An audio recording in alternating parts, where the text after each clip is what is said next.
দেখতেছেন please share করবেন। বলতে গেলে কি গাইবান্ধার কোনো মেয়ে আমাকে সহ্য করতে পারে। Okay let's go. সেই ভাইরাল হানি আপু যাকে এক নামে চেনে গাইবান্ধার মেয়ে, অনেক কিউট, অনেক সুন্দরী। আর এসে আপনাদের যে ড্রেস নিয়ে প্রবলেম হয়, আর এমন তো না যে গাইবান্ধার ফার্স্ট টাইম আমি এরকম টাইপের ড্রেস পরতে।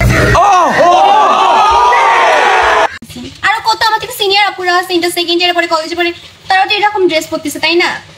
মানে আপনাদের তো আর কাজ নাই আমার ছাড়া। আচ্ছা বাদ দেন, আর কোনো কিছু বলেন না। তার যে সমস্যাটা ছিল উনি সেটি বলেছে যে তাদের নাকি দুইজনের বয়ফ্রেন্ড নিয়ে আসলে একটা ভেজাল চলছিল।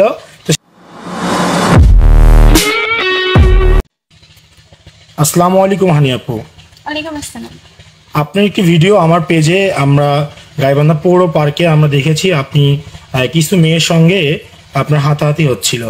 আসলে এই ভিডিওটা নিয়ে অনেকেই অনেক বাজেভাবে, অনেক খারাপভাবে ট্রল করছে। আসলে সেই দিনকের বিষয়টি কি হয়েছিল আপনি যদি একটু লাইভে বলতেন। এই যে কয়দিন আগে হচ্ছে আর একটা মেয়ের সাথে মারামারি হয়েছিল, আমি মার খাইছিলাম, তো সেটা নিয়ে হচ্ছে ওই মেয়েটা আমাকে তার আগের দিন মেসেজ দিয়ে বলতেছে, মানে গালি দিচ্ছে আর কি, বিভিন্ন ভাষায় গালি দিচ্ছিল। তো সেই কারণে আমি ওকে গালি দিয়ে ব্লক দিয়ে দিছি। তারপরের দিনে পার্কে বসেছিলাম ফ্রেন্ডের সাথে, ওই আসছে আমার সঙ্গে ঝগড়া করার জন্য, মানে আমাকে মানে আসেই গালি দিচ্ছে এমনি এমনি, আমার চিন্তামও না। আর নামটাও সেদিনই আমি জানছি, তো মারামারি করতে আসছিল, সে কারণে মারামারি হয়ে গেছে, এটাই মেইন কারণ। আচ্ছা, মারামারিটা আসলে তারা যে করলো তোমার সঙ্গে, আর এই যে গাইবান্ধা যারা আমার পেজের যে ভিউয়ার্সরা আছেন তারা অনেকেই অনেকভাবে মন্তব্য করছেন।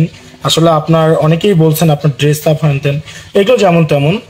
আপনার ড্রেস আপ নিয়ে তাদের সঙ্গে কি ডিস্টার্ব ছিল, নাকি আপনার অন্য কোনো নিয়ে জ্ঞানজামটা ছিল? অন্য কি নিয়ে জ্ঞানজামটা ছিল?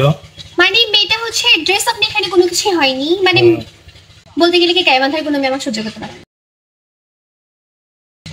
কেন সহ্য করতে পারে না সেটা ওদেরকে জিজ্ঞেস করুন। আমি তো মেয়েটাকে বললাম, তো মেয়েটাকে আমি চিনিই না, তারপরে মেয়েটা আমার সাথে লাগতে আসছে, তো এখানে আমার দোষটা কই?